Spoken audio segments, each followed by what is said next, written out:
Hello guys! Good morning! Welcome back sa YouTube channel namin ni Papa Wits. Ayan for today's video. Magandang makulimlim na umaga po sa inyo. Makulimlim po yung panahon namin ngayon. Buti kang umulan. Kasi tuyot na po yung lupa para magkaroon tayo.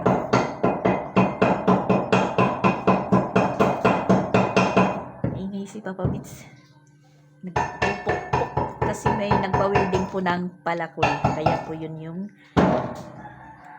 naayos niya. Ayan si Chrislen, wala na silang klase pero pinapapunta po sila ng school, yung mga honor daw lang. Ayan, usapin mo sila. Hey guys, kumusta po kayo?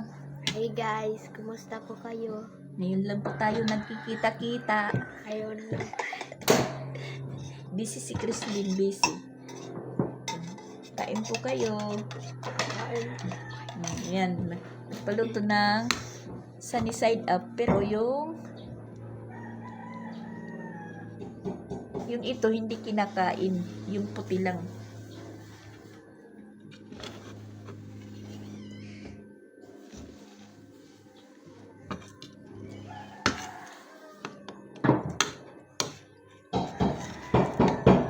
Yung recognition nila sa sa 31 umaga, alas 10 magkakasabay sila ng kuya niya kasi moving up. Di ko alam kung ano po yung oras, nakalimutan ko. San? Ano oras ito yung 31 tudas umaga din yung kila Sansan. So mangyayari nito yung papa niya na lang po yung aatin ako kay Sansan. Kasi sa kanila las 10. Yung kila Sansan ganun din po yata. Alas 10. Sinam pagtutbrush.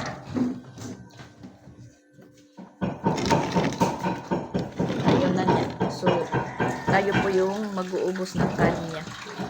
Huwag magsayang ng kanin kasi ay nako, ang mahal guys. Ang mahal ng gasolina. At saka kagabi mayroon po kaming bisita. May isang pinsan ko po na pamangkin. Isang pamangkin po na nakapasyal dito kagabi. Kasi nakasama po siya sa kaibigan niyang driver, may hinahatid sa Bugo, rent a car, so napasama siya. So bali iikot lang, pagkatid po ng sasakyan, sasakay po sila sa Pulang-Bato pabalik ng Tacloban. Kagabi sila dumating doon kila May Timang. So tinawagan tayo ni May Timang, sabi niya na nandito daw yung pamangkin ko na pinsan naman nila May Timang, si GR. So sabi ko naman, anong ginagawa? Iwan ko lang kung kasi kadadating lang. So dali-dali po kami nagpunta doon kila May Timang. Tapos ayun, sa pusap sabi ko, ba't nakapunta ka ng Cebu? Yun nga, meron silang nahatid na sasakyan pabugo na rent a car. Pagkatapos nun may hatid, balik na naman sila ng Tacloban. Sabi ko, nandito ka na lang naman sa Cebu, ano kaya punta muna kayo sa bahay saglit, kasi pagka madaling araw bibiyahe sila. Sabi naman ni May Timeng, sige ko no, pwede. So pagkatapos kumain doon, umuwi kami ni Papa Wits at hinintay namin doon kami sa taas kasama si Idmar at saka si Mama Edna dahil may service naman. Si Boss Stephen hindi na sumama kasi medyo nag-celebrate po sila kasi nag-graduate si Tio ng nursery. Medyo nagkatuwaan, so hindi na sumama dito. Nagdala sila ng isang red horse na yung red horse na isa nadagdagan ng 3. So mga madaling araw na kami nakatulog. Yun, kasabi nga ako na nakapasyal din Meron na po siyang ikikwento pag uwi niya ng Tacloban. Nakapasyal siya dito ng wala sa plano. Tapos, timing naman na doon siya dumating kila May Timang at doon sila natulog. Kasi mas, doon, mas medyo malaro lapit sa highway.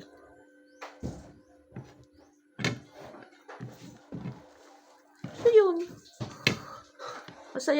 Masaya din po siya na nakapasyal sa amin nila May Timang. Tapos, tsamba lang daw na naisama siya dito ng kaibigan niya ng Cebu. So yun, pag sabi niya na pa-Cebu siya, sumama siya dahil libre lang po yung pasahe.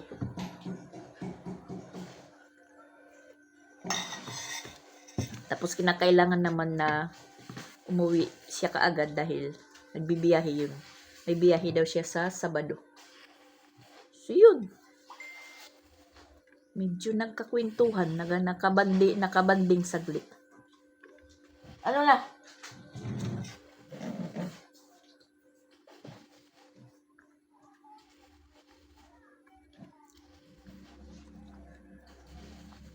Hindi nila kinakain ito. Yung puti lang.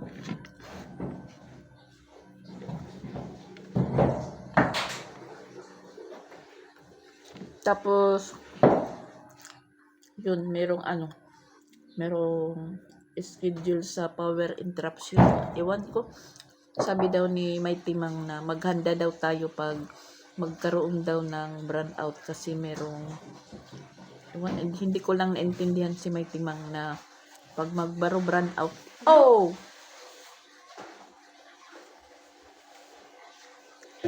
Magbaro brownout daw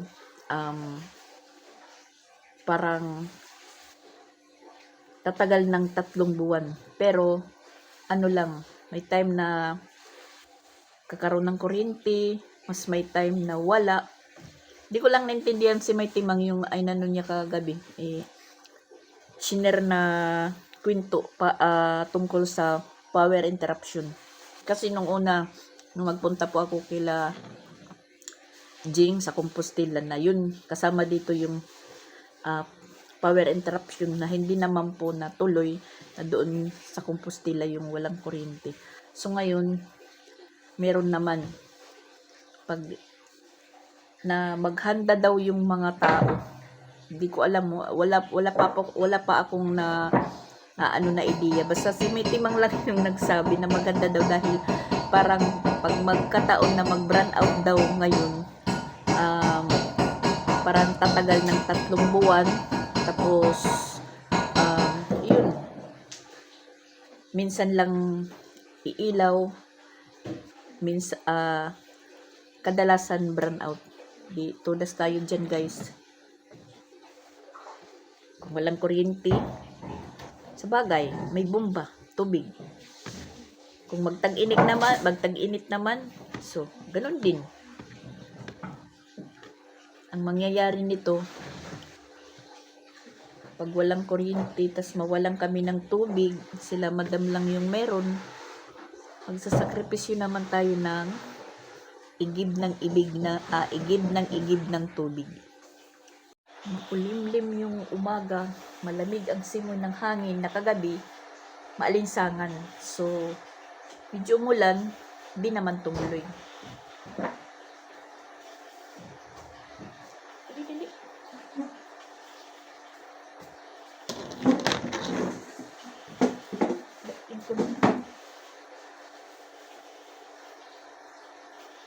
So, gadi.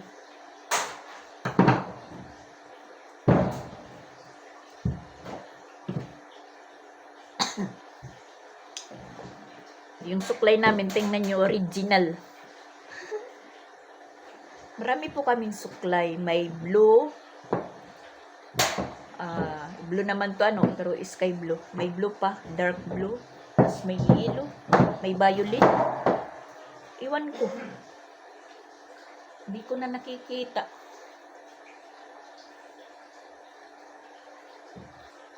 Ako naman, may sarili lang po akong suklay. Hindi ko nilalagay dito guys kasi alam ko po kung ano po yung mangyayari.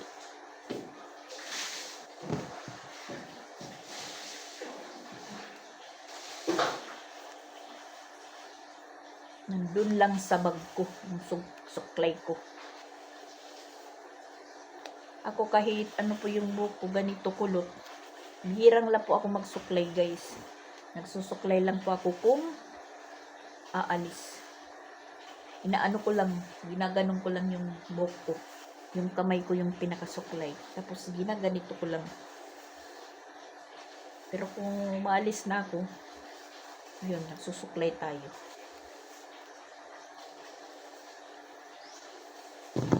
Ito sila, binilhan ko ng tag-isang suklay. Wala na. Hindi na nakita.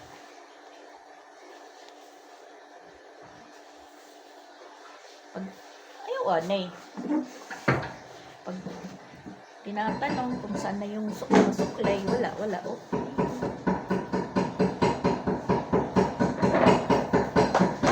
Pababits, maingay. Andun nakaalis na din si Kreslin. Si Papa Bits na lang po yung naghapid. Kasi hindi pa bumangon yung iba. Yan si Papa Bits. Kahit malamig yung panahon, nakaandar yung electric pan. Oh my gosh.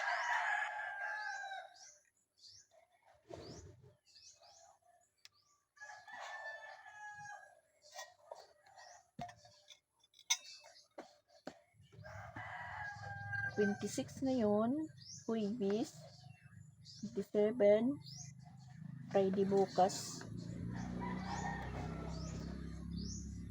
Tapos, March 30 is Lunes Santo na po. Lunes Santo, Martes Santo, 31. Alas 3 na po guys, ayun, nagpano po ako, nagpa-snack na ng mga trabahante natin. Medyo nag-relax po tayo. Mamaya-maya na tayo mag-chichik sa ginawa nila. Kasi sobrang init po. Hindi po ako naglaba dahil kunti pa lang naman, padadamihin natin. Nakikinig lang tayo sa ingay at kalabog nila doon sa taas. Hihintay ko lang po na matuyo yung mga nilabahan ko kasi magtutupi naman tayo. Bukas na tayo mag-operation. Wala naman naging klase si Kreslin. Nagpakuha kanina siya ng mga tanghali. Pinagbaon ko na siya ng kanin, saka pa siya nawalan ng klase. Pinabaonan ko siya kanina ng kanina lang, binigyan ng pangbili ng ulam kasi para hindi na po kami dito maaabala sa kukuha at sa kasusundo. So ayun, kinang tanghali nanuhan ko sila, nasabi ko ngayon kasi walang klase, hindi po pwedeng na palagi kayong nandoon sa labas naglalaro kasi nagiging ano ko din trabaho, maliligo kayo tas lalabas doon maglalaro, magkahabulan hanggang sa paggabi na, kung hindi sasabihin na uwi, hindi uuwi. So pinagbilinan ko din sila na pag nakita ko sila na nandoon na mainit na naghahabulan, tapos uwi na amoy araw, tapos maliligo tapos magbibihis, madilintikan kayo sa akin dahil yung labahan ko naman is nagtatambak. Kung maliligo, walang lalabas. Stay put sa loob ng bahay. Yun, nandun sila sa nandun sila sa payag-payag ni Sir Regan. Nagtatambay. Kasi naman meron naman napunta dito, ay Kreslin, siya. Yun, basta pinagsabihan ko na sila. Sila yung pinagsasabihan ko, hindi yung mga kalaro nila. sila. Kasi gusto nilang sumama or hindi. Pwedeng silang hindi sumama, sabihin nagagalit ako. Ganun. Hindi yung mga kaibigan nila yung pagsasabihan ko. Sila yung pinagsasalitaan ko na ganun. Casual lang klase, ganun yung gagawin nyo. Wala kayo dito sa loob ng bahay, nandoon kayo sa ibang bahay, at nandoon kayo sa doon sa pinaglaruan nila na pinakita ko naman po kahapon. Na gabi na nandoon pa din. Pag hindi sinabing uwi, walang uuwi. Maghahanda tayo ng pampalo na yung plastic. Basta pinagsabihan ko na sila. Kasi kanina na kumain kami tanghali. Nawala agad sila sa misa. May po sila, si Sia yung taga-lagay ng tubig sa bote, si Crislin yung nagbawali, si Pinso yung nag-ano ng upuan. Nawala sila lahat. Oy, sabi ko, nasaan na kayo? Nawala kayo kaagad. Alam nyo, hindi pa naliligpit. Nagkandawala po kayo. Ayoko ng ganyan. Sabi ko sa kanya, sabi ko, hindi nyo ako katulong ha. Hindi nyo ako katulong. Mabuti pa yung maging katulong na lang po ako dahil may sahod pa ako.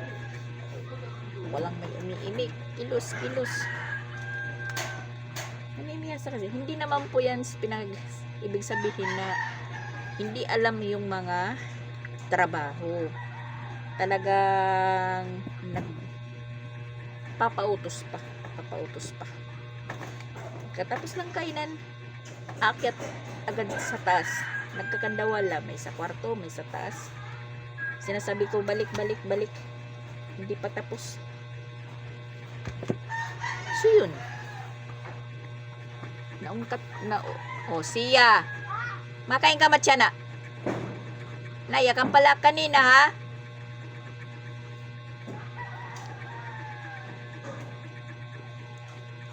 Didirit-diritso ka la. At tumais na kaig ba? Pandisal. Sinasabing wag mangangapit bahay, wag pupunta doon kasi nagpapahinga yun. Hindi kayo mag-aano kayo. Anong oras pa lang pupunta na doon sa kapitbahay. Parang kararating lang, iwan ko kung saan galing. So siyempre nagpapahinga. Sila naman is magpupunta doon. Pinagbilinan ko din sila, wag kayong mangangapit bahay kasi mga babae kayo. Kababaeng tao, nangangapit bahay kayo. Sabi naman ni Pinsi, ako hindi, ako nandito lang, 5 opo. Kasi nawiwili ka naman sa laptop, ganon. Ano nga sila? Magmumu. Ngain. Pero, kung magabi na, kaya uli na. Papasok pa nga to, nagpapaalam. Maglalaro daw sila.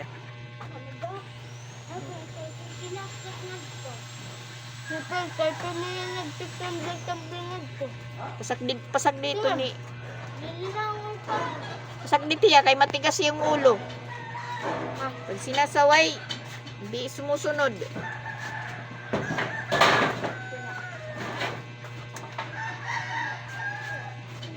Yan. Aray ko. Kasasalita ko lang ngayon, nagpapaalam sila. Hindi daw sila magpapagabi. Kasi namimihasa pag hindi mo inaano, namimihasa. Kaya ayun, kailangan pa ng yaw-yaw ni Mama Dak bago sila sumunod.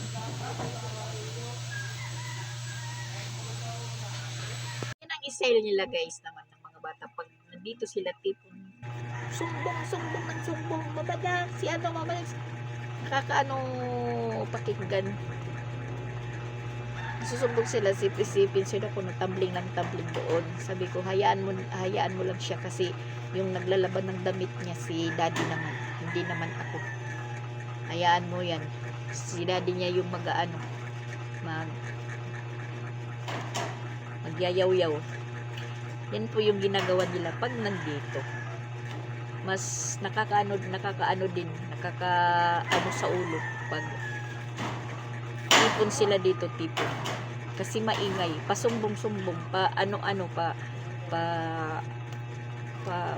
basta pag nasasagi, yung mga mata nagdidilat, sikuan, yaw-yaw na naman tayo, yaw-yaw na naman tayo. Sabi ko nang sa kanya, wag niyo kong pasalihin na, wag niyo kong pasalihin sa mga ano niyo diyan. Kasi pag ako talaga naiinis, na ano na ako sa salita, inaano ko yan sila. Napapalo din minsan, napapalo. Yun, nagugulat sila pag nadadampian na ng palo. Hindi naman ibig sabihin na hindi ko yan binibigyan ng mga trabaho. Alam niyo naman yung mga bata, pag hindi kumilos yung sasabihin, ang badak si Kuan, hindi ginawa yung trabaho, pasumbong-sumbong ba? Kasi kada isa sa kanila meron silang ginagawa. Hindi yan ibig sabihin na wala silang natututunan na trabaho.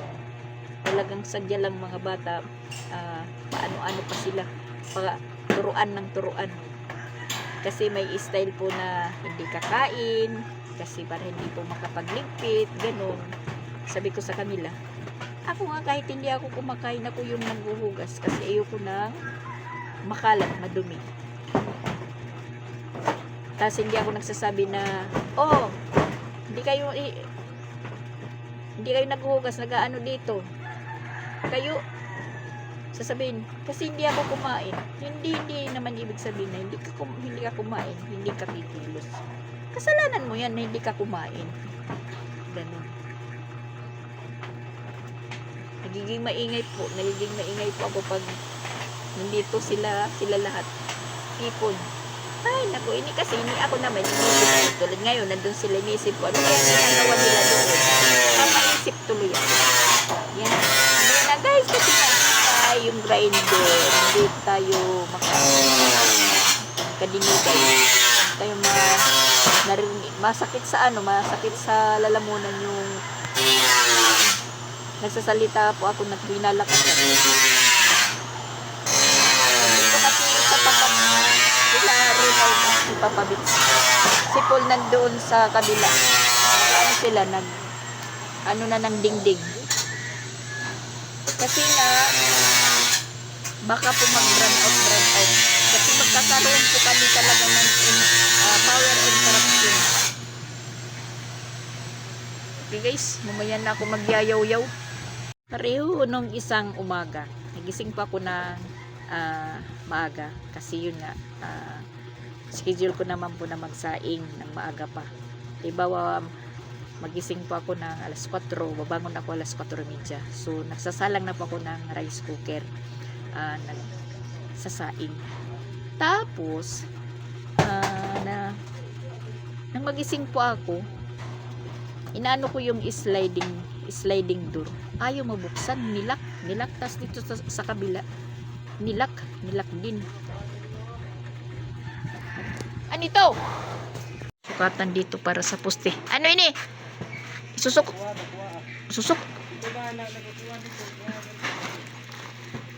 Sige.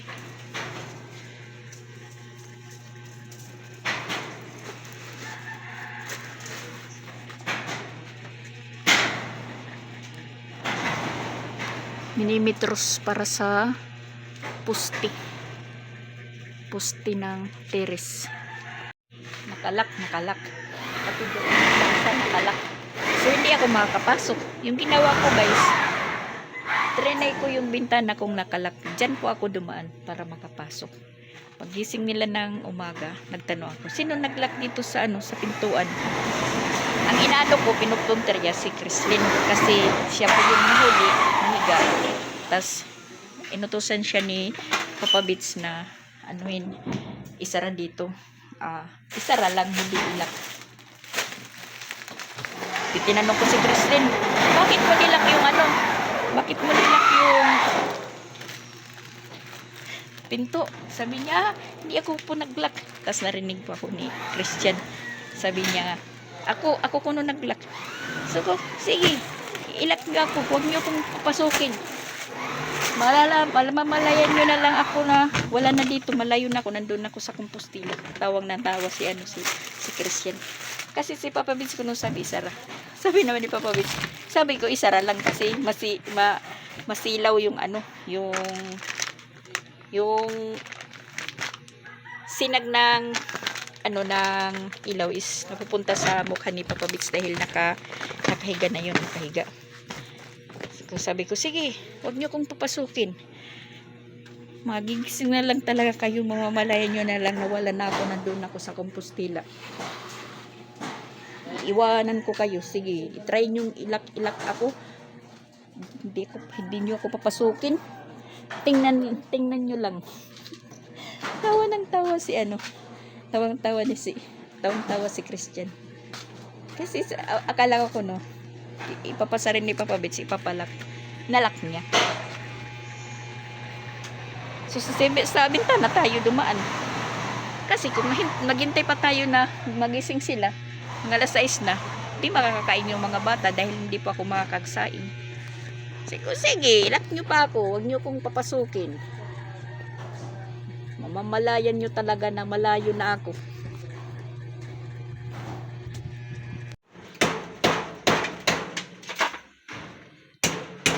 Hinahanap yung steel bar para kakapitan ng tubular.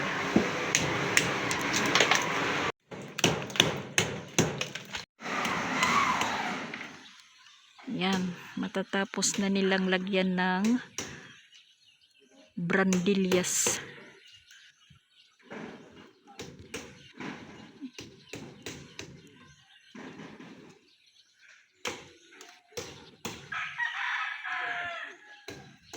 Yung dalawa naman is nandoon sa likod, ayan. Para silang paniki. Para silang mga paniki na kumakabit. Sorry, kumakabit.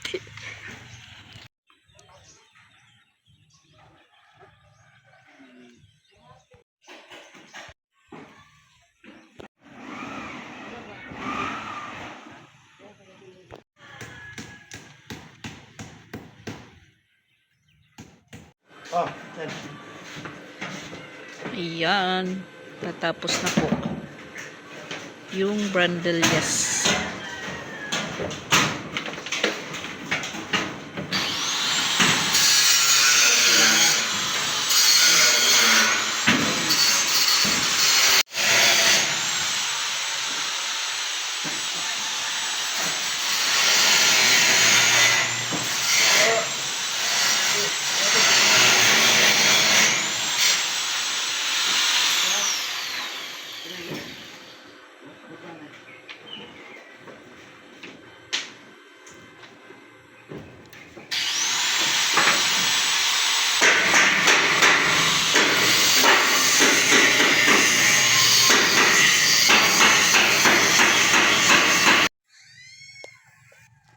Alas 5:30 na po yung oras, guys. Yan, tinatapos na ni Ronald yung yung para sa brandillas. Yung kulang na lang po yan, yung bubong. Bubong at saka poste. Dito sa baba. 3 poste. Bali, yung pinaka-poste muna dyan or pangpatibay is nandyan pa sa bubong na yero. Ayan. Yan po, tingnan nyo. Ayan.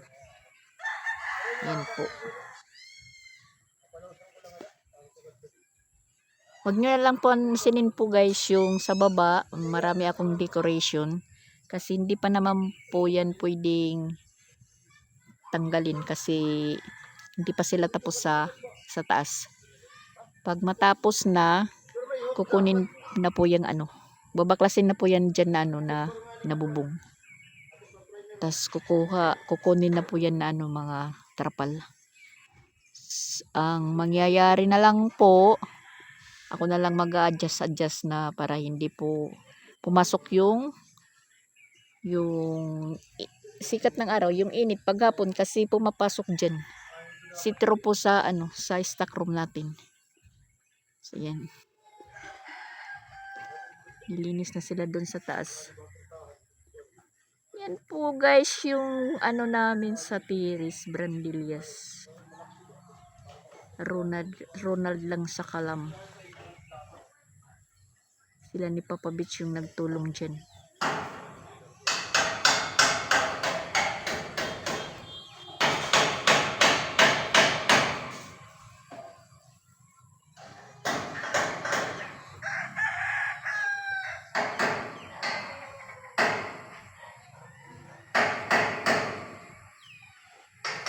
Tapos sahig. Yan na lang yung ikakabit dyan sa terrace.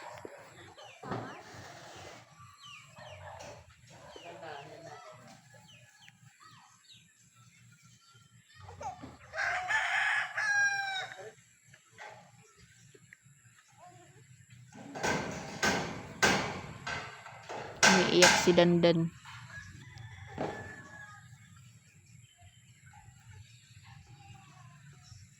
Oh, hindi umuulan dito sa Tacloban. Umuulan daw. Ang lakas ng ulan, sabi ni si Rosan. Sabi ko kay Rosan, papuntahin mo yung ulan dito. Kagabi tumaligsik, hindi naman lumakas. Ganun lang, tumaligsik lang. Sana hindi kami maapektuhan ng tag-init. Paano hindi maapektuhan? Pag nagtag-init talaga, aywang ko na lang. Mawawalan naman tayo ng source ng tubig.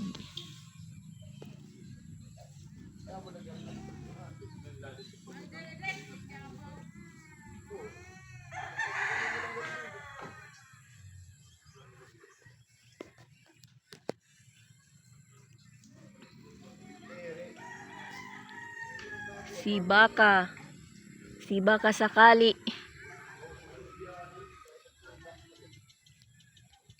Yan, ayan. Si Sia at saka si Sia.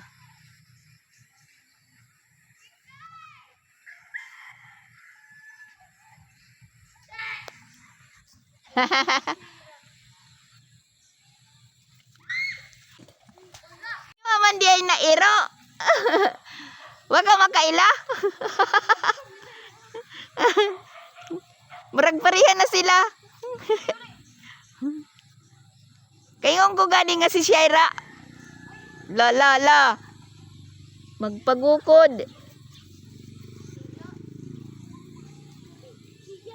Kapti dali. Karga, wakin, karga.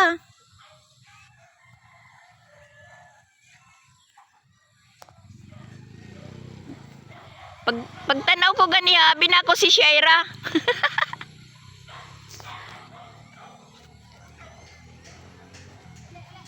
Ilang ero di ay. Mabalik. Friend siya, makig-friend.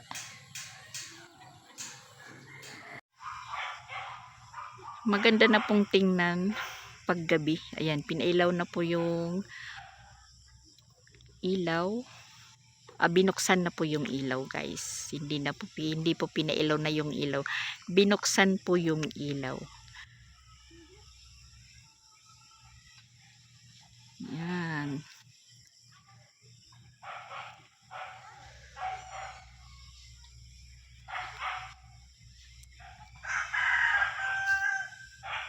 Tayo naman, kahit gabi na, ayan, nagwalis po tayo dito. Tinambak natin dahil magsusunog tayo ng basura. Yan. Malinis na din po yung mga damo dito. Pagkatapos nila is nagwalis tayo. Yan, daspan silhig. Daspan walis pala, silhig sa walis. Waray. Ang tawag, silhig sa walis.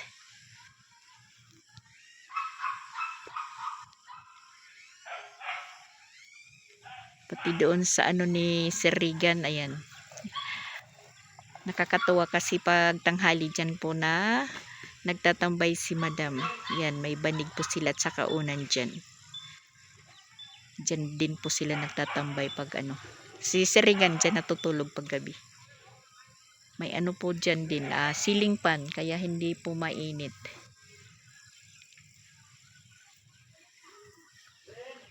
So, ayun po guys. Ito lang muna yung update natin ngayong day 25. Thank you for watching po. God bless us all and I love you all. Bye-bye po guys. End na po tayo. Kasi gabi na, magluluto na po kami ng panihapon namin. So, bye. Yan, alis si Sansan. Punta na naman ng basketball. Bye po, bye-bye. Bye-bye, bye-bye. Bye, bye, bye. Bye talaga guys. Bye na talaga.